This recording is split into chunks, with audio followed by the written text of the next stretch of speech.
निसर्गाच्या कुशीत खारघर नवी मुंबईच्या एका शांत उद्यानात एक शुभ्र पांढरं पंख असलेला पक्षी आकाशात झेप घेत आहे.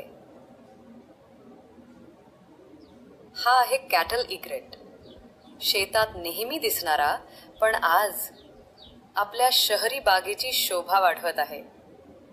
पंख उडवून जेव्हा तो झेप घेतो तेव्हा त्याचं सौंदर्य आणि सहजता पाहणाऱ्याला भारावून टाकते. त्या नाजूक पंखांनी आकाश कापणं ही जणू एक कविता आहे निसर्गाच्या सुरांवर. लेठी खारघरच्या हिरवळीत त्याचा वावर म्हणजे शहराच्या गोंगाटात एक शांत श्वास. गवतावर फिरताना तो जणू एक गोष्ट सांगतोय. निसर्ग अजूनही आपल्या भोवती आहे, फक्त पाहण्याची गरज आहे. हा होता खारघरच्या बागेतला कावळा बगळ्याचा एक छोटासा प्रवास, निसर्गाशी जोडणारा.